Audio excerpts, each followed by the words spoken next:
আপনি দেখেন এই বিমানটা, কে জানে যে এই বিমানটা ইচ্ছাকৃত বিধ্বস্ত করানো হয়নি? এই বিমানটা তো গোপালগঞ্জে গিয়ে সমাধির ওখানেও বিধ্বস্ত হতে পারত। কারণ যেভাবে গোপালগঞ্জকে নিশ্চিহ্ন করার কথা বলছে, গোপালগঞ্জের প্রতি তাদের যে মানে যুদ্ধ ঘোষণা করা, আমার তো মনে হচ্ছে এখন যে এরকম হঠাৎ করে একটা যুদ্ধ বিমান কেন ঢাকা শহরের মধ্যে উড়াতে হবে? হয়তো এটার গন্তব্য হয়তো গোপালগঞ্জ ছিল, কে জানে? হয়তো সেই দুর্ভাগ্যটা আজকে বাচ্চাদের উপরে আসছে, কেউ তো বলতে পারে না। এই ধরনের সন্দেহ যে আমাদের মনে আসবে না তার কোনো নিশ্চয়তা নাই। আর ইউনূস, মানে উনাকে কি বলবো, উনাকে আমার এখন আর ওনাকে মনে হয় উনি একটা এআই ক্যারেক্টার, মানে মানুষ না, এআই দিয়ে বানানো একটা ক্যারেক্টার, যেখানে ইনস্টল করা হচ্ছে সফটওয়্যার, সে অনুযায়ী উনি রিয়াক্ট করতেছে। এআই হলে তো ভালো মন্দের বিচারটা করতে পারতো, মানবিক দিকটাও থাকতো হয়তো। জঙ্গি এআই তো জঙ্গি বিহেভই করবে।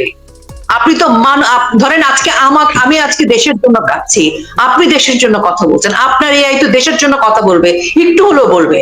কিন্তু একজন জঙ্গির তো দেশ বলে কিছু নাই, জঙ্গিদের কোনো দেশ নাই, সন্ত্রাসীদের কোনো দেশ নাই, সুদের ব্যবসায়ীর কোনো দেশ নাই, আর জামাত ইসলামী, আলবদর, আল শামস, এদের বিষয়ে আমি কোনো কথাই বলতে চাই না। ধন্যবাদ। আজকে দেশের মানুষের মানে আমাদের মানে গলাতে পানি নামছে না, তা একটা মা বাবার কেমন লাগছে, গড়াগড়ি দিয়ে কাঁদছে। বাচ্চাগুলো দেখেন কত বড় অমানবিক দেশে পরিণত হয়েছে আমরা। বাচ্চাগুলো ওরকম বিধ্বস্ত হয়ে মানে দৌড়ে বেড়াচ্ছে, তাকে কেউ না ধরছে, ভিডিও নিয়ে ব্যস্ত সবাই, মানে তামসার দেশে পরিণত হয়েছে আমরা। এটা কোন দেশ? ওই আকাশের ওই জায়গাটার মধ্যে দিয়ে ওইটা কেন তার রুট হবে? এই কোশ্চেন গুলো তো আসছে। আপনি যে বললেন একটু আগে যে মানুষ এটাও বলছে ওটাও বলছে, আপনি কখন বলবেন? যখন জিনিসটা খুব সরল হয় তখন আপনি প্রশ্ন করবেন না, যখন নাকি এবং তার আগে একের পর এক ঘটনা ঘটে যাচ্ছে বাংলাদেশে, মানুষ মানে ডাইজেস্ট করতে পারছে না, একটা হচ্ছে তারপরে আরেকটা হচ্ছে। গোপালগঞ্জ হলো, তারপরে এনসিপি আরেক জায়গায় যায় ধাওয়া করলো, মারলো, তারপরে আরেক জায়গায় বাচ্চাদেরকে বহিষ্কার করে দিল জয় বাংলা, মানে একের পর এক। তাহলে আপনি এটাকে তো রিলেট করবেন, এটাই তো স্বাভাবিক, এটা তো অস্বাভাবিক কিছু নয়। আপনার মনে হবে না যে আচ্ছা আমার এই ঘটনার পরে এই সিরিয়াস ঘটনাটা ঘটে গেল, তাহলে কি ওই ঘটনাটা ভুলার জন্য তারপরে আমরা শুনি, আমি জানি না সোশ্যাল মিডিয়াতে নাকি আগের থেকে এটাকে কোন অ্যানোনিমাস কোন পেজ থেকে বলা হচ্ছে যে এরকম ঘটনা হবে। ইটস এ ভেরি মানে 18 কোটি 20 কোটি মানুষের দেশে এই ধরনের ঘটনা, তো এটা তো খুবই অ্যালার্মিং প্রসঙ্গ। দর্শকরা খুব বুদ্ধিমত্তার সাথে প্রশ্নগুলো করেছেন, আর আমার আগে শায়লা লোপাপা যে কথাগুলো বলেছেন সেটাকে আমি সমর্থন করি। দর্শকদের প্রশ্ন থেকে কয়েকটা প্রশ্ন উত্তর দেই। ডক্টর সামন্তলাল সেন, যিনি খুবই অসাধারণ অপরিহার্য একজন বার্ন ইউনিটের বিশেষজ্ঞ ডক্টর, যাকে এই মুহূর্তে 5ই আগস্ট পরবর্তী সময়ে উনি গ্রেফতার হয়ে কারাগারে আছেন। বিদেশ থেকে ডাক্তার আনার কথা বলা হচ্ছে, কিন্তু ওনাকে মানে আচ্ছা, এটা কিন্তু আবার খুব দুঃখজনক ব্যাপার। আপনার সাথে একটু অ্যাড করি, বিদেশ থেকে কখন কি চিকিৎসক আনবে? বাংলাদেশে মানুষ নেই, বাংলাদেশের সামন্তলাল সেন এরা নেই, বিদেশ থেকে চিকিৎসক? বিদেশ থেকে একজন ডাক্তারকে আনতেও তো সময় লাগে, কিন্তু আমার কথা হচ্ছে যে প্রয়োজন হলে বিদেশ থেকে আনবে, কিন্তু এট দিস মোমেন্ট আমাদের দেশে বিশেষজ্ঞ একজন ডাক্তার আছেন যাকে কারাগারে বিনা মানে মিথ্যা প্রহসনের মামলায় আটকে রাখা হয়েছে। তাকে তো অন্তত শিশুদের স্বার্থে, জীবন বাঁচানোর প্রয়োজনে, মানুষের প্রয়োজনে, মানবতার প্রয়োজনে তো আজকে জামিনে হলো বা প্যারোলে হলো তো এনে চিকিৎসার দায়িত্বটা দিতে পারে। তার মানে আসলে মানুষের জন্য তাদের মানবতার কোনো দৃষ্টি নেই, সেই জন্য তারা বিদেশ থেকে ডাক্তার আনতে হবে, অনেক মানে ভোগিচোগি দেখাইতে হবে মানুষকে, সেটা একটা। আরেকটা ব্যাপার হচ্ছে যে লাশের যে সংখ্যার কথা, কতজন মারা গেছে। দেখেন মাইলস্টোন কলেজে যে সমস্ত স্বেচ্ছাসেবক ছিল তারা, এবং মাইলস্টোন কলেজের যে সকল সিনিয়র সেকশনের স্টুডেন্টরা যারা কাজ করছিলেন উদ্ধার কাজে, শিক্ষকরা, তারা কিন্তু বিভিন্ন টেলিভিশনে বলেছেন লাশের সংখ্যা, এবং সেটা অগণিত, মানে 100-এর উপরে, কেউ 100, 200, 300 এরকমও বলেছেন। এবং এই তথ্যগুলো তারা দিয়েছেন বলে সেনাবাহিনী তাদেরকে বেধড়ক লাঠি পেটা করেছে।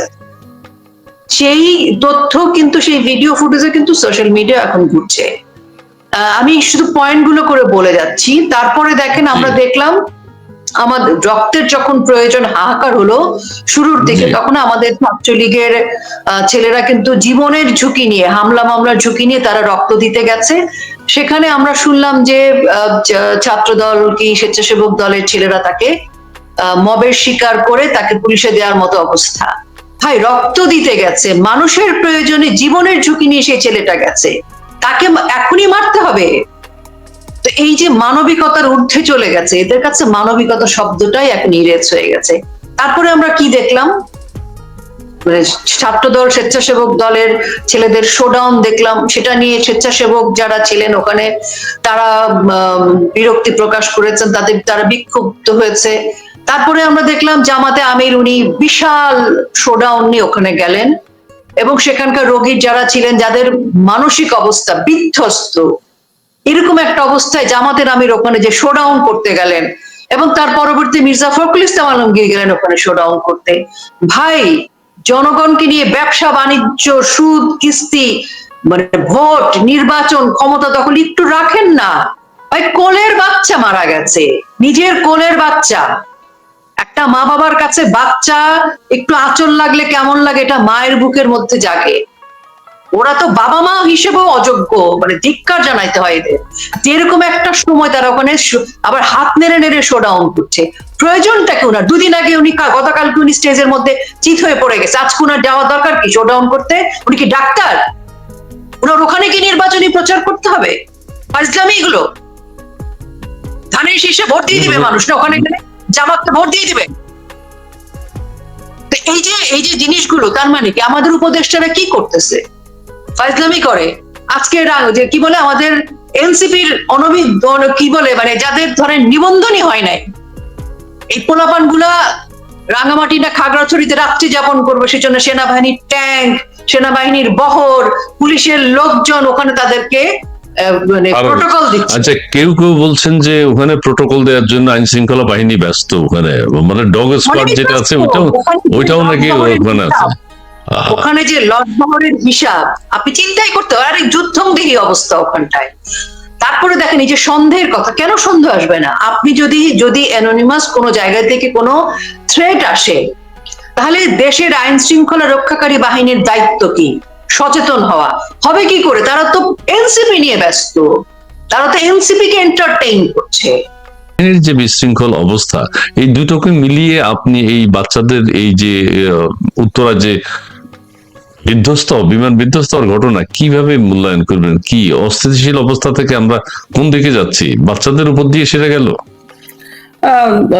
ভাই, সবাই সামন্তলাল স্যারের কথাটা একটু বলছে, আমি জাস্ট একটু এক সেকেন্ডে বলতে চাই কিছু। আমি যদি এই গভর্নমেন্টকে কোনো কিছু রিকোয়েস্ট করতে রাজি না, আমি ওনাদের কাছে হাত জোর করে রিকোয়েস্ট করি, ডক্টর সামন্তলাল সেনকে আপনারা বার্ন ইউনিটে নিয়ে যান, তারপর ওনার কাজ শেষ হলে আবার জেলে পুরে দেন। কেন বলছি? কারণ আপনি দেখেন উপমহাদেশে বহু হার্ট সার্জন আছে না? হার্ট সার্জন আছে, সবাই দেবী সেটির কথা বলে। কেন কথা বলে? It's a confidence. আপনি যখন একটা ক্যান্সার পেশেন্টকেও আপনি যদি একটা ডক্টর এসে হাত ধরলে তার রোগী অনেকটাই ভালো হয়ে যায়, যেটা আমি সরকার প্রধানের কথা বাংলা জনগণের জন্য বললাম। সেই জন্য আমি বলছি ডক্টর সামন্তলাল সেন হচ্ছেন এমন একজন ডক্টর যিনি বাংলাদেশের মানে আগুনে দগ্ধ পোড়া মানুষদের জন্য একটা মানে আস্থার জায়গা, আশীর্বাদ, আস্থার জায়গা, এবং মনে করে ও সামন্ত স্যার আসছেন, আমি ভালো হয়ে যাব। এই যে একটা বিশ্বাস, এই বিশ্বাসটাকে রাখেন। আপনাদের কাছে হাত জোর করি, আপনারা ওনাকে একটু নিয়ে যান। পরে বিদেশ থেকে বড় বড় লোক আনেন, জাতিসংঘ আনতেছেন, বিদেশ থেকে আমেরিকাকে বাংলাদেশে ঢুকাই দিতেছেন, সব বুঝতেছি আমরা, যেটা করেন। আগে মানুষ বাচ্চাগুলোকে বাঁচান। কারণ আমি একজন মা, আমি বুঝতেছি। আপা বললেন, আমরা সবাই বুঝতেন, আমরা সবাই প্যারেন্টস। এইগুলো একটা। আচ্ছা আপু, আপনার সাথে আমি একটু মিলে আমি একটু বলতে চাই, সেটা হচ্ছে ডাক্তার সামন্তলাল সেনকে আনলেই যে সব সমস্যার সমাধান হবে তা না। ডক্টর সামন্তলাল সেন একজন কৃতি মানুষ, উনি আপনি হাত রাখার কথা বললেন, ওনার নেতৃত্বে যদি এই কাজগুলো হতো, উনি তো আর সবার ট্রিটমেন্ট করবেন না, কিন্তু এই মানুষটার নেতৃত্ব যদি থাকতো, বাংলাদেশের যে কোনো জায়গা থেকে রোগী আসুক, বা আজকের এই যে আমাদের একটা গুরুত্বপূর্ণ মুহূর্ত যাচ্ছে, এই মুহূর্তে তার ছায়াটা দরকার ছিল। জি প্লিজ। হ্যাঁ, আপনি বলেন না, আমরা বলি না আমি এই ডাক্তারকে দেখাবো না, আমার ওই ডাক্তার লাগবে। এইরকম কেন বলি? ডাক্তারকে আমাকে সারিয়ে দিবে না, এবং তার যে এক্সপার্টিস আছে সেটা দিয়ে হয়তো ট্রিটমেন্টটা ত্বরান্বিত হবে। এবং আমার সেই ডক্টর আছে, বিনা দোষে সে জেলে, তাকে আনতে অসুবিধাটা কোথায়? এত এত প্রতিহিংসা চরিতার্থ করতে হবে কেন মানুষের জীবনের উপর দিয়ে? যাই হোক, আপনি আমার আসলে কি ভাই, আমি দেখতেছি আমার টেম্পারমেন্ট লুজ হয়ে যেতেছে বারবার। না না, ঠিক আছে বলেন। আমি এরকম ক্যারেক্টারে কিন্তু না, আমাদের একটু মিলিয়ে বলবেন যে আমাদের সেনাবাহিনীর যে অধপতন, এগুলোও কিন্তু একটা কারণ। মানুষ দেশ বিষিয়ে গেছে, মানুষ বিষিয়ে উঠছে, যে ভালো লাগছে না কারো, কি কাজকর্ম দেখতে পায়। আজকে সবকিছুকে সবাইকে একদম স্তম্ভিত করে দিল এই ঘটনাটি এই কারণে ঘটেছে, আমরা যখন এক্সট্রিম পর্যায়ে চলে গেছি, আমরা যখন এক্সট্রিম আর কোথায় যাব, সেই মুহূর্তে এরকম একটা ডিজাস্টার কিন্তু বাচ্চাদের উপর দিয়ে চলে গেল। জি প্লিজ। হ্যাঁ, আপনি আমাকে বলেন যে কেন এই যে কনস্পিরেসি থিওরির কথা বলে, কনস্পিরেসি থিওরি। আপনি দেখেন গোপালগঞ্জ ঘটে গেল, সেখানে সেনাবাহিনী, আমাদের স্পাইনলেস সেনাবাহিনী, মেরুদণ্ডহীন, সেটা প্রকাশিত হলো, অথবা কম্প্রোমাইজ সেনাবাহিনী, দুটোর মধ্যে তো যে কোনো একটা বলবেন। ইদার তাদের মেরুদণ্ড নাই, অর তারা কম্প্রোমাইজ হচ্ছে তারা এই ষড়যন্ত্রের সাথে জড়িত, জুলাই ষড়যন্ত্রের সাথে, দুটোর মধ্যে যে কোনো একটা। এই স্পাইনলেস সেনাবাহিনী জাতির সামনে উন্মোচিত হয়ে গেল। একই সাথে কতগুলো ঘটনা ঘটলো দেখেন। এনসিপি, যেটা ডক্টর ইউনূস চাচ্ছে যে সরকারি দল বলি আমি ওটাকে, সরকারি দলকে এস্টাবলিশ করতে, সেটা পারলো না, জেলায় জেলায় যে দৌড়ান খেয়ে আসতেছে। একই সাথে কিন্তু অনেকগুলো ঘটনা ঘটলো, মানে জাতীয় লেভেলে যদি আপনি বলেন। এবং অ্যাট দ্য সেম টাইম জাতিসংঘের অফিস খুলতেছে, অ্যাট দ্য সেম টাইম আবার কি হলো, ওই যে আমাদের একটা অলিখিত, মানে অপ্রকাশিত চুক্তি তারা সই করতে যাচ্ছে আমেরিকার সাথে। অনেকগুলো ঘটনা, তার মধ্যে আপনার সবচেয়ে ভয়াবহ ঘটনা এখন ঘটলো বিমান দুর্ঘটনা।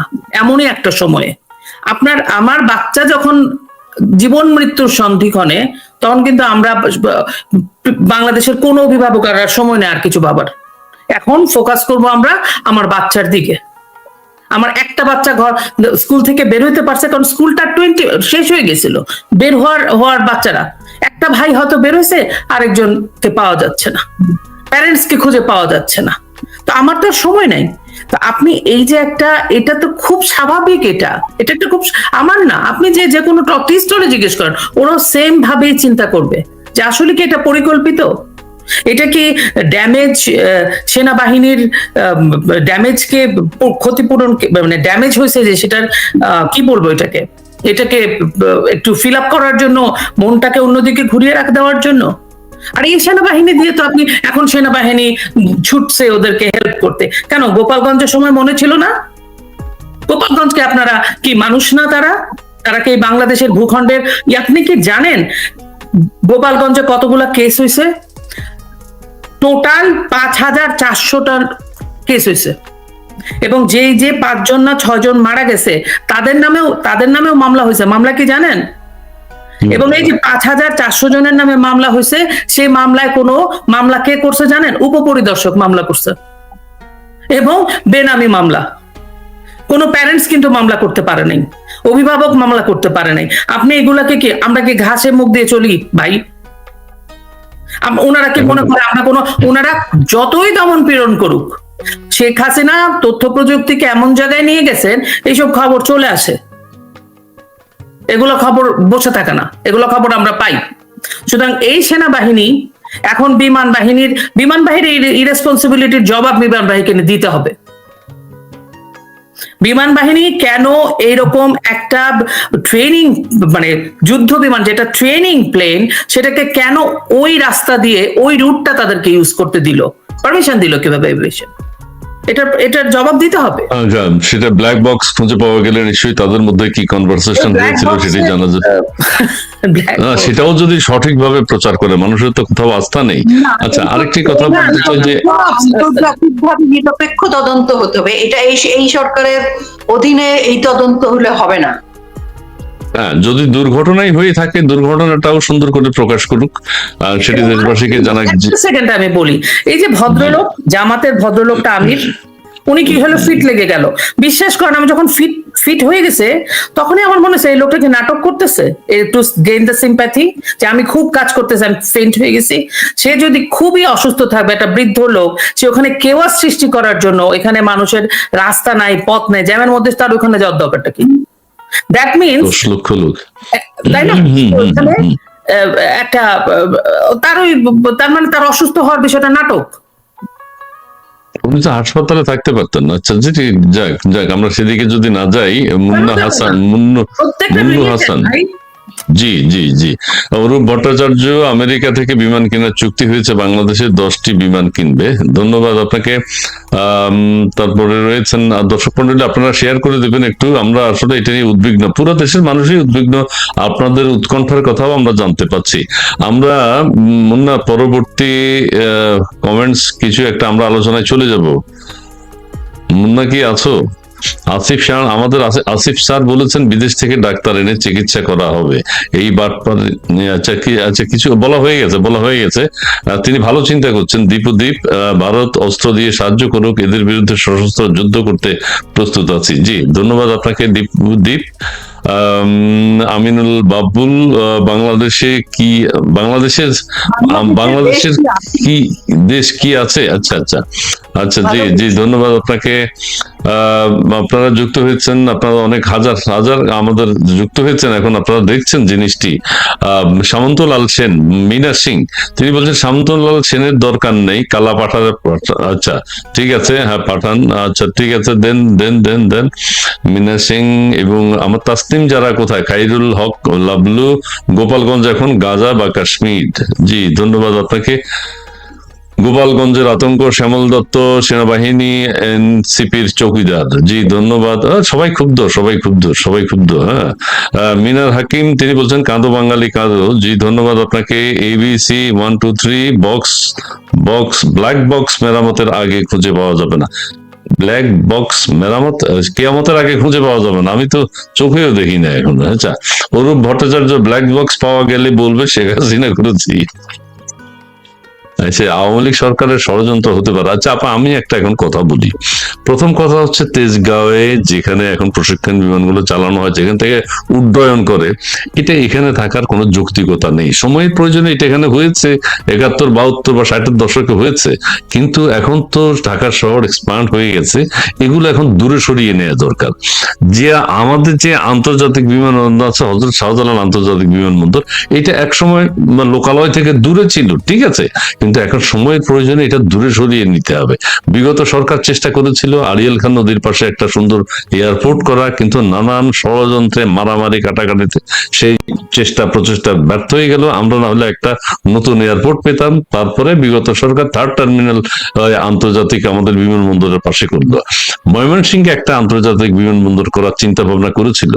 এখন আরেকটি কথা আমি বলবো, আমাদের এই যে ক্যান্টনমেন্ট আছে ঢাকার ভিতরে পড়ে গেছে, এখন যেহেতু জনগণ বেড়ে গেছে, জনসংখ্যা বেড়ে গেছে, এই ক্যান্টনমেন্ট এবং বিডিআর এর যে পিলখানা আছে, এই দুটোকে যদি ঢাকা মহানগরী থেকে সরিয়ে দূরে কোথাও সুন্দর জায়গা দেয়া হয়, তাহলে ঢাকা শহরের যানজটও থাকবে বলে অনেকে মনে করছেন না। আচ্ছা, প্রশিক্ষণ বিমানের কথাটা আমি শুরুতে বলেছি, এই কেন্দ্রে থাকা এবং বিধ্বস্ত হয়ে পড়া, এটা যদি আজকে দূরে হতো, এই ডিজাস্টারটা আমাদেরকে দেখতে হতো না। আপনি এবার আপনার কথা একটু শেয়ার করেন। দর্শকদের মন্তব্য দেখেছেন, আমিও কিছু কথা বলেছি। জি, আপনি। বঙ্গবন্ধু কন্যা কিন্তু এই যে আপনি যে কথাগুলো বলেছেন, এই প্রত্যেকটি প্রচেষ্টা কিন্তু তিনি করেছিলেন, কিন্তু তখন তীব্র বাধার মুখে করেছেন।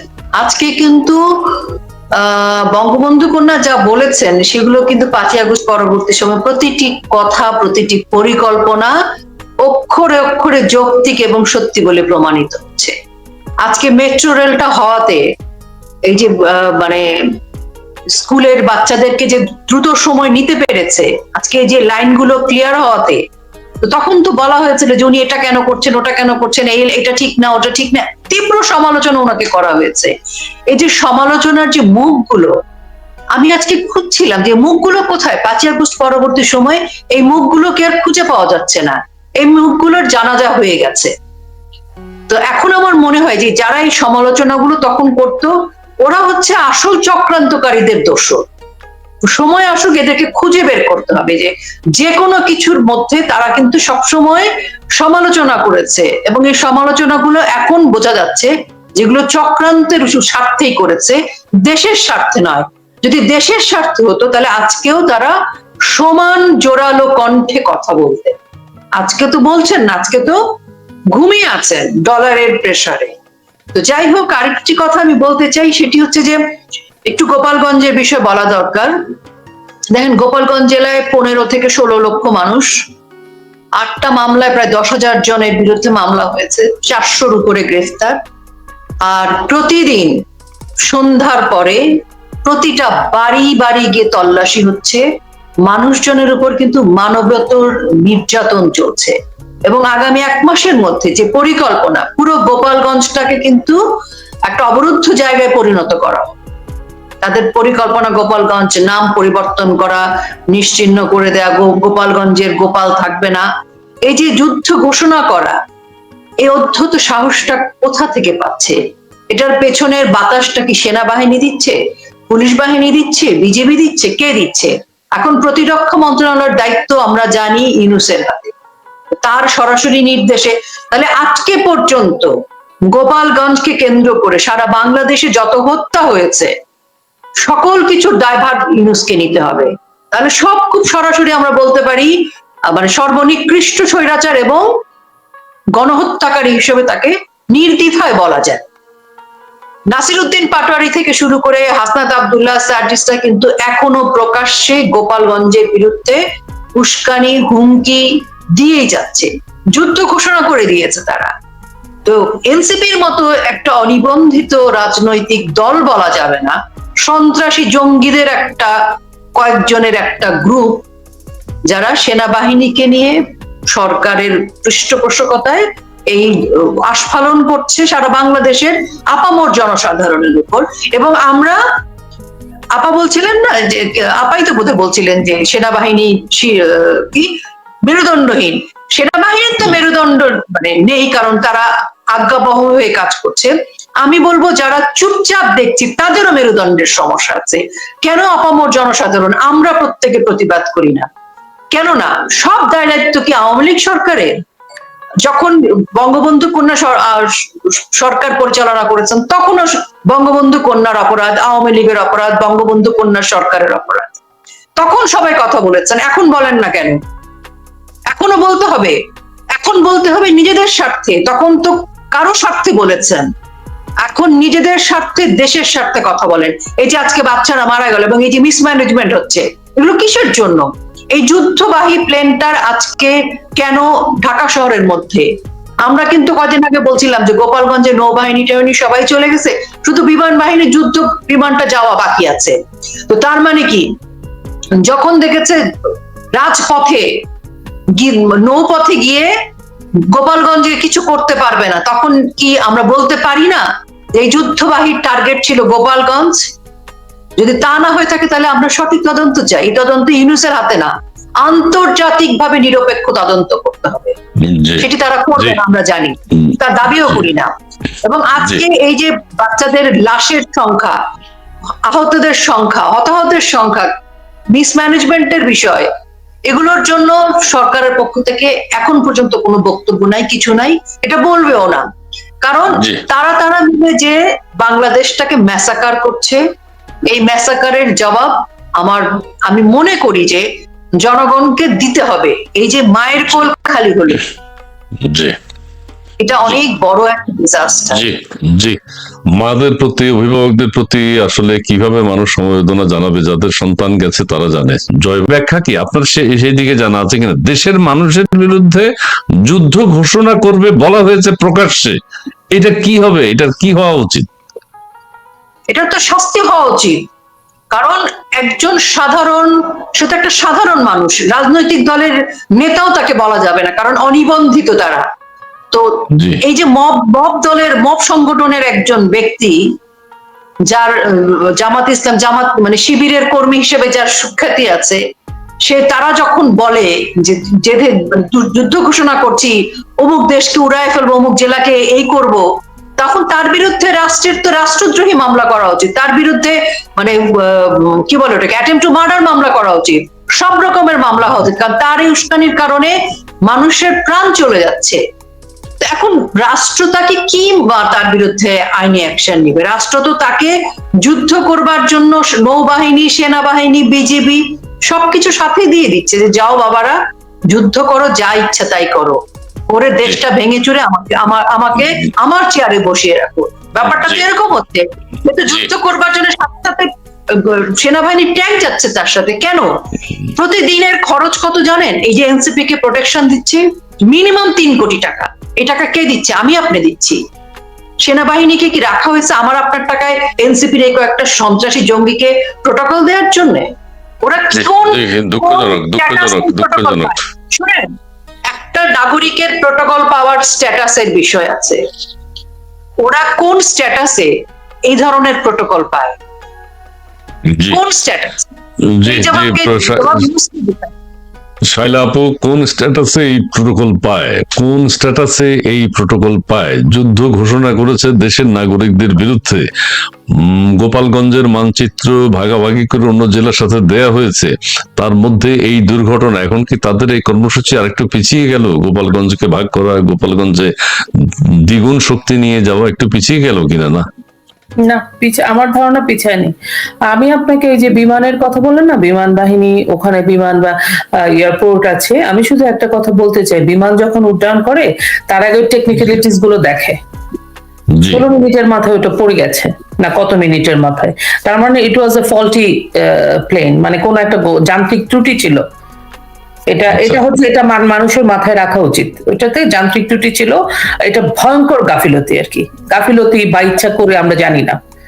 এটা গেল একটা। আর আপনি বললেন যে ওই যে পাটোয়ারি না কে, ওগুলোর নামও আমার বলতে ভালো লাগে না, ও বলতেছে গোপালগঞ্জে মানে সে যে স্টেটমেন্টটা দিল, এটা কিন্তু জানেন এটা যে একটা যুদ্ধাপরাধ, মানুষের বিরুদ্ধে আপনি যখন নাকি এটা একটা যুদ্ধাপরাধ, মানবতা বিরোধী অপরাধ, এটা একটা যুদ্ধ অপরাধ। আপনি বাংলাদেশের মানুষের বিরুদ্ধে আপনি সরাসরি হুঁশিয়ারি দিয়েছেন যে এটা হইলে আমি এটা করব, এবং নিরীহ নিরস্ত্র মানুষের বিরুদ্ধে আমরা যেটা দেখি গাজাতে, আমরা দেখছি তো গাজার জন্য তো আমরা মরে যাচ্ছি, এই যে এরাই বেশি মাতম করতেছে।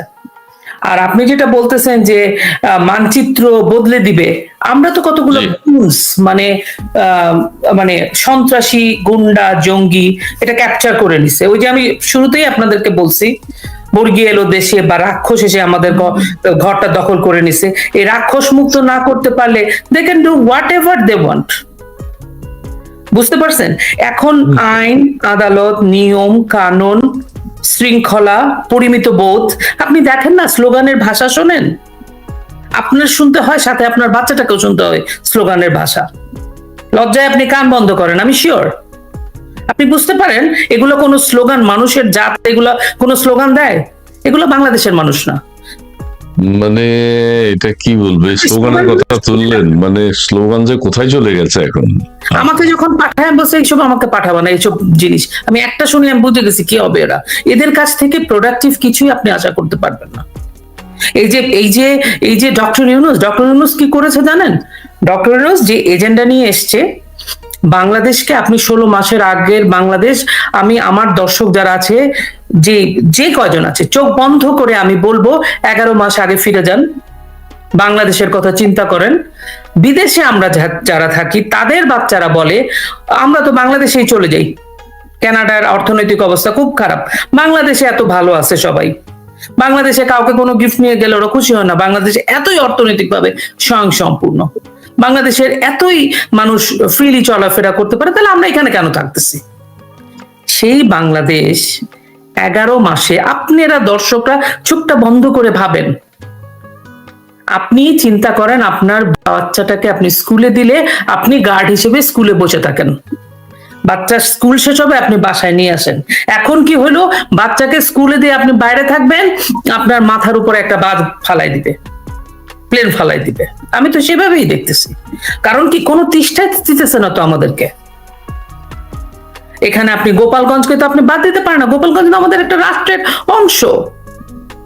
কিন্তু এই গভর্নমেন্ট, এই যে একটা যারা তাদেরকে ক্ষমতা দিলেন ডক্টর ইউনূসকে, আমি তাদেরকে প্রাচী আপার সাথে একমত, এবং সব সত্যি যে আমি বলি এভরি অ্যাকশন হ্যাজ কনসিকোয়েন্সেস। আপনি ক্ষমতাটা নিয়ে কার হাতে ক্ষমতা দিচ্ছেন এটা খুবই ইম্পর্টেন্ট। ইন্ডেমনিটি দিয়েও কিন্তু উনি ওই কয়দিনের ইন্ডেমনিটি দিয়েও কিন্তু উনি 11 মাসে ওনার কিছু উনি কোনো কিছু ঠিক করতে পারেন না, কারণ উনি ঠিক করতে চান না, উনি যুদ্ধাবস্থায় রাখতে চান। দেখেন গত কিছুদিনের ঘটনায় এমন একটা টার্ময়েলের মধ্যে উনি আমাদেরকে ফেলছেন, নির্বাচন সব ভুলে গেছে। আর নির্বাচন সে তো সুদূর পড়া হতো। এবং সবচেয়ে বড় কথা, আপনি বিএনপির কথা চিন্তা করেন, বিএনপিকে আপনি কনফিডেন্সে নেবেন? প্রত্যেকটা এলাকায় থানাকায় মহকুমা যায় জিজ্ঞেস করেন। আমি নিজে ভুক্তভোগী, আমি বিদেশে থেকে বলতেছি এই কথা, আমার নিজের এলাকার কথা আমি বলতে পারি। সব জায়গায় চাঁদাবাজি, মানুষকে ভয় দেখানো, ভীতি দেখানো, দখল চলছে। জামাত করতেছে অফিসে আদালত দখল করে, বিএনপি করতেছে এটা। আপনি কি আমি বলতেছি না যে আওয়ামী লীগ একমাত্র পছন্দের দল, বাট আপনাকে তো প্লেটে একটা কিছু দিতে হবে, যাকে আপনি আরেকটা কনফিডেন্ট আপনি মনে করেন যে না আমাকে একে আমি ক্ষমতা দিলে আমি ভালো থাকবো। দিন শেষে তো আমরা 18 কোটি লোক ভালো থাকতে চাই, আমরা নিরাপদে থাকতে চাই। আমাদের 5টা মৌলিক অধিকারের পরেও আমাদের যে সামাজিক অধিকারগুলো সেগুলো তো আমরা চাই। তো এই লোকের কাছে তো আপনি চাইতে পারেন না, ডক্টর ইউনূসের কাছে। এখন অবস্থা ছেড়ে দে, মাক্কে দে বাজে, তুমি যাও। আপু অনেক ধন্যবাদ আপনাকে। না, সবাই খুব মর্মাহত সবকিছু নিয়ে, দেশের সার্বিক পরিস্থিতি নিয়ে। তার মধ্যে সবকিছুকে ছাড়িয়ে গেল আজকের বিমান বিধ্বস্ত হওয়ার ঘটনাটি। এখানে একজন মানুষ কিন্তু আমাদের দেশের পুরো 11 মাসের যে ঘটনা ঘটেছে এটা নিয়ে মোটেই উদ্বেগ উৎকণ্ঠা ওনার মধ্যে নেই। এটা একটা আপনাদের জন্য ধাঁধা, কি সেটা বলতে পারবেন? দুজনের একজন কেউ হাত তোলে না, যিনি বলতে পারবেন।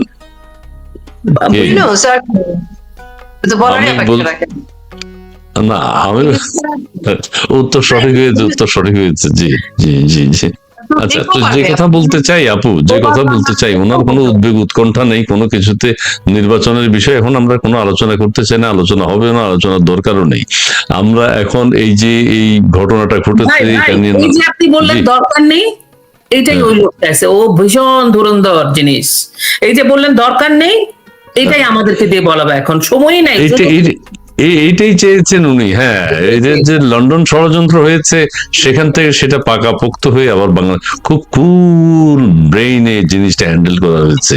একদম চমৎকার ভাবে মেটিকুলাস ডিজাইনের অংশ হিসেবে চমৎকার ভাবে এই জিনিসটা আসবে। এখন আপনি ঠিকই ধরেছেন, আমাদের মুখ থেকে এখন বেরোবে নির্বাচন দরকার নেই বাবা, ওগুলো নিয়ে আলোচনা কইরো না। কথা এটাই ইনি সাকসেসফুল। নৌবাহিনী, সেনাবাহিনী, বিমান বাহিনী, সব বাহিনী বিতর্কিত করে ফেলছে, কোনো বাহিনী নেই। জি জি, রোজ কিয়ামতের মতো নির্বাচন হবে, রোজ কিয়ামতের মতো। আচ্ছা ঠিক আছে, ভট্টাচার্য প্রাচী আপা এখন একটু বলবেন, আমি এখন কোন দিক দিয়ে প্রশ্ন করবেন? সান্ত্বনার কি বানিয়েছে সেটা তো আমরা জানি না, কিন্তু কি হতে পারে, কি হচ্ছে, এগুলো নিয়ে আমরা আলোচনা করতে পারি। সান্ত্বনা দেওয়ার কোনো ভাষা তো এখন আর নেই। উত্তরে যা ঘটেছে সেইটার ভাষা তো কারো কাছে নেই। তবে কি ব্যাঘাত ঘটছে, কি অনিয়ম হচ্ছে, সেগুলো নিয়ে আমরা আলোচনা করতে পারি। এখন কেউ বলছে ব্ল্যাক বক্স যদি খুঁজে বের করাই হয়, সেটি একদম নিরপেক্ষভাবে প্রকাশ করা হোক। যদি দুর্ঘটনা হয়ে থাকে তাও জাতি জানুক, যদি ষড়যন্ত্র হয়ে থাকে তাও জাতি জানুক। ব্ল্যাক বক্সে পাওয়া যাবে নিশ্চয়ই এয়ার কন্ট্রোল সিস্টেমের সাথে, এটিসি যেটাকে বলে, হ্যাঁ, সেটির সাথে পাইলটের কি কথা হয়েছে, কি কথা তারা ব্যক্ত করেছেন, সেটি আসলে কি তিনি কি এই জায়গায় কি তার আসার কথা ছিল, নাকি অন্য কোথাও যাওয়ার কথা ছিল? এখানে কেন আসলেন? উত্তরা একটা জনবহুল এলাকা, সেখানে স্কুলের উপর পড়লো বিমানটি, ক্র্যাশ হলো। এটা কি ঠিক কিনা আপা? বিমান ক্র্যাশ সম্পর্কে অপরিচিত পেজ থেকে সতর্ক করা হয়েছিল, এই বিষয়ে কিছু বলুন। এইটা কতটুকু কতটুকু সত্য একটু বলুন তো, আমি আমার চোখে পড়েনি ঠিক। আমরা কিন্তু দেখছি যে অ্যানোনিমাস একটি পেজ থেকে, এবং বলা হয় যে এই পেজটি নাকি ইউএস বেসড একটা, এবং ওরা নাকি প্রায় এরকম বিভিন্ন বিষয়ে নাকি সতর্ক বার্তা দেয় এবং সেটি সঠিক হয়। তো আমার কথা সেটা না, আমার কথা হচ্ছে যে এরকম যদি কোনো সতর্ক বার্তা থেকেও থাকে বা কিছু হয়েও থাকে, তো সেখানে কি আমাদের রাষ্ট্রের যারা আইন শৃঙ্খলা রক্ষাকারী বাহিনী তারা কি সচেতন ছিল কিনা? তো সচেতন ছিল না এটা আমরা বুঝতেই পারি, কারণ তারা তো মানে অনেক বেশি অকুপাইড এনসিপি কে নিয়ে, মানে তাদের বেশিরভাগ সেনা সামন্ত নিয়ে তো তারা এনসিপির পিছনে পিছনে ঘুরছে, সেই জায়গাতেই তারা আছে। সাধারণ মানুষের জীবনের নিরাপত্তা নিয়ে তারা যে গত 11 মাস কোনো কাজ করতে পারেনি বা করছে না বা করতে চায় না, সেটি তো আমরা দেখেই আসছি। কাজে আজকে আমাদেরকে আসলে সিদ্ধান্ত নিতে হবে যে আমরা জানি আমাদের কোনো বাহিনী আমাদের নাই, আইন আদালত বিচার বিভাগ সকল কিছুই আমাদের মানুষের জনগণের কাছ থেকে চলে গেছে, এগুলো আমাদের ভাগ্যে আর নেই বা আমাদের অধিকারের মধ্যে নেই। আর অধিকারের কথা আমরা বলবো কি করে? সংবিধানই তো পরিবর্তন করার জন্য আলী রিয়াজ বসে আছে, কাজে সংবিধানও আপনার নাই, আপনি যে সংবিধানকে কোট করে কথা বলবেন সেটিও নাই। আপনি যে কোনো আইন শৃঙ্খলা রক্ষাকারী বাহিনীর কাছে যাবেন, সে তো আপনাকে একটা মুখ খারাপ করে বলবে ডিরেক্ট গুলি কর, এবং গাড়িতে বসে ধরেন এনসিপির পোলাপান ফোন করে বলতেছে AK-47 রেডি কর, সবগুলো গুলি করে মাইরা ফেল, আর কি কি ভাষা এগুলো বলছে। তো এরকম একটা দেশে আমরা আছি এবং আমরা কিন্তু এগুলো জেনে গেছি, শুনে গেছি, এমন কিন্তু না যে পর্দা আছে, যে এখনো আড়ালে আছে। আচ্ছা আমরা এটা কি সত্যি কিনা, ব্যাপারগুলো কিন্তু এখন ওপেন, কি হচ্ছে, রাষ্ট্র কি করছে, রাষ্ট্র আপনাকে কি দিবে কি দিবে না আমরা এখন ক্লিয়ার। এরকম একটা অবস্থায় ভাই, ওই আপনার বাড়ির দরজা আপনাকে বন্ধ করতে হবে, আপনার গ্যাসের চুলা আপনাকে বন্ধ করতে হবে, নিজের নিরাপত্তার প্রচেষ্টা নিজেকে করতে হবে, দায়িত্ব নিজেকে নিতে হবে। আর ইন্ডেমনিটি দিয়ে অগাস্টের প্রথম দিকে ইন্ডেমনিটি দিয়ে ইউনূস সরকার প্রমাণ করেছে যে অপরাধ ঘটেছে, অপরাধগুলো ঘটেছে। বুধবার পর আমি একটু শেষ করি জায়গাটা, অপরাধগুলো ঘটেছে এবং অপরাধ করার পর ওনারা মাফ করে দিয়েছেন। তার মানে এই যে পরবর্তী যে আজকে 11 মাস অপরাধীদেরকে বলা হলো ভাই মাফ করে দিয়েছি, ভবিষ্যতে মাফ করে দিব, যা খুশি করো, আমার ঠিক রাখো। তার মানে অপরাধীদের উনি সিগন্যাল দিয়ে দিয়েছেন এবং সকল বাহিনীকে উনি উনার এনসিপির হাতে দিয়ে দিয়েছেন। এখন আমি আপনি আমাদের বাচ্চারা আমাদের পরিবার আমরা অরক্ষিত, যদি আমরা জনগণ আমাদের দায়িত্ব নেওয়ার জন্য এখন শীত দ্বারা উঁচু করে যদি দাঁড়িয়ে আমরা যদি প্রতিবাদ করতে পারি, ইউনূসকে ঘাট ধরে ক্ষমতা থেকে নামাতে পারি, সেটাই হবে এখন আমাদের প্রচেষ্টা, এছাড়া আর কিছু করার নেই। জি জি জি জি, অনেক ধন্যবাদ, অনেক মুশফিকুর রহিম। আমাদের আপনাদের শায়লা আহমেদ লোপা, তিনি মানবাধিকার কর্মী এবং অ্যাক্টিভিস্ট। তার যে আজকে অফিস টাইম এখন, তার মধ্যেও তিনি আমাদের সাথে যুক্ত হয়েছেন। আপনি আর 1 মিনিট কিছু বলে আমরা অনুষ্ঠান শেষ করে ফেলবো। রোকে আপাকে দিয়ে শুরু করেছিলাম, আপনাকে দিয়ে শেষ করতে চাই। অনেক ধন্যবাদ। বাচ্চাদের উদ্দেশ্যে, বাচ্চাদের বাবা মার জন্য কিছু বলেন, আমি ওগুলো আর শুনতে চাই না, কি হচ্ছে না হচ্ছে, একটু সান্ত্বনার কথা কিছু আছে কিনা। শুধু বাচ্চার বাবা মাকে বলি, আমার তো সান্ত্বনা দেওয়ার ভাষা নাই, কারণ আমি বুঝতে পারতেছি আপনাদের কি অবস্থার মধ্যে আপনাদের যাচ্ছে।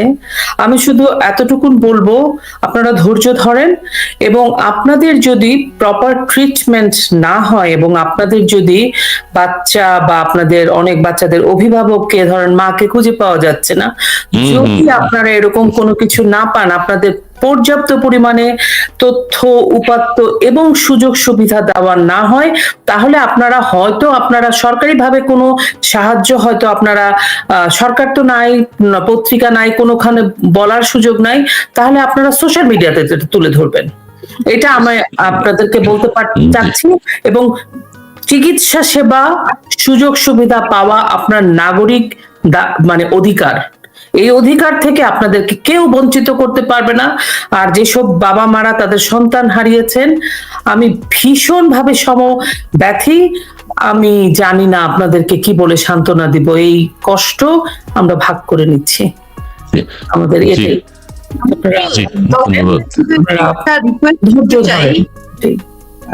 শায়লাপা যে কথাটা বললেন সেটার সাথে আমি 10 সেকেন্ড একটু যুক্ত করতে চাই। আমি গণমাধ্যমকে একটু অনুরোধ করতে চাই যে এই নিষ্পাপ শিশুদের দিকে তাকিয়ে, একদম অসহায় বাবা মার দিকে তাকিয়ে আপনারা সঠিক সত্য তথ্যগুলো একটু মানে আল্লাহর ওয়াস্তে তুলে ধরেন।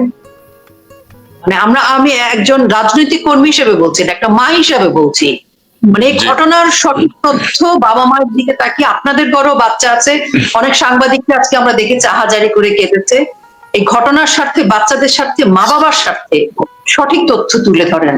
এছাড়া আমার আর কোনো সান্ত্বনা দেওয়ার ভাষা নেই। এ গেল একটা, দিস ইজ মাই আচ্ছা, কোয়েশ্চেন। আমাদের উপদেষ্টা মন্ডলীর কেউ গিয়েছেন কি বা আমি সেই প্রসঙ্গে আসতেছি। জি, গিয়েছে জি। মোস্তফা সরোয়ার ফারুকী, সংস্কৃতি উপদেষ্টা। আইন স্বাস্থ্য উপদেষ্টা স্বাস্থ্য উপদেষ্টা যাননি। স্বাস্থ্য উপদেষ্টা হচ্ছে এমন এক উপদেষ্টা, জাহানারা বেগম, উনি ইনভিজিবল। উনি ডক্টর ইউনূসের সাথে 30 বছর যাবত কাজ করেছেন বলে উপহার স্বরূপ স্বাস্থ্য মন্ত্রণালয়টা, এত বিশাল স্বাস্থ্য মন্ত্রণালয় উনাকে অর্পণ করা হয়েছে। I am seeing the things like that this way. তো উনি জানেন, উনি গেলেও যে খুব একটা কিছু হতো, বাংলাদেশের এই দুর্ভোগ চলে যেত, ব্যাপারটা তা না। বাট ওনার এটা রেসপন্সিবিলিটির মধ্যে পড়ে, দায়িত্ব বুঝতে পারছেন? ওনার এটা দায়িত্বের মধ্যে পড়ে। এই প্রশ্নগুলো আমি দর্শকের কাছে, বাংলাদেশের মানুষের কাছে, বোদ্ধাদের কাছে রেখে গেলাম, কারণ এটা আমি একজন সাধারণ নাগরিক হিসেবে এই প্রশ্নগুলো আমার মাথায় এসছে, সেটা আমি আপনাকে বলছি। আমি বললেন না আমি অ্যাক্টিভিস্ট, আমার কাজ হচ্ছে এগুলাকে অ্যাড্রেস করা। সেজন্য আমি আপনাকে আপনার শোর মাধ্যমে এটা তুলে ধরলাম যে উনি কোথায়, উনি তো জান নাই। এটা গেল আরেকটা বিষয় আমি আপনার কাছে তুলতে চাই, সেটা হচ্ছে যে পৃথিবীর কোন এভিয়েশন, কোন বিমানের, মানে আমি বাংলা ভাষায় যেটা আমার সাধারণ মানুষ বুঝতে পারবে, বিমান বাহিনীর কিছু নিয়ম কানুন আছে। সেই নিয়ম কানুনে কোনো প্রশিক্ষণরত বিমান এই ধরনের জনবহুল এলাকা দিয়ে যায় না। বন জঙ্গল, পাহাড়, পর্বত, সমুদ্র, ওদিক যে যায়। আপনার মনে আছে ওই যে ফারিয়া লারা, সেলিনা হোসেনের বিমানটা বিধ্বস্ত, দুজন ছিলেন, হ্যাঁ, ওটা কিন্তু শীতলক্ষায় পড়েছিল। আপনার কি মনে আছে ব্যাপারটা? এইটা ওখানে কেন? বিমান মানে সেনাবাহিনীর কর্মকাণ্ড বুঝলাম, বিমান বাহিনী হাউ কাম এই প্লেনটা ওখানে ফ্লাই করতেছিল? ওখানে একটা প্রশিক্ষণরত বিমান একটা জনবহুল এলাকায় কিভাবে প্রশিক্ষণ করার জন্য, এটা নাকি ওই লোকের, এই পাইলটের লাস্ট ফ্লাইট ছিল, লাস্ট ট্রেনিং ফ্লাইট ছিল, ফার্স্ট ফ্লাইট ট্রেনিং এর লাস্ট। আচ্ছা, ফার্স্ট ফ্লাইট ছিল এই অর্থে যে সে এককভাবে প্রথম এটা চালাচ্ছে, এককভাবে প্রথম, এবং তার ছিল এটা ট্রেনিং এর লাস্ট ফ্লাইট। সেজন্য আমি বললাম। আচ্ছা।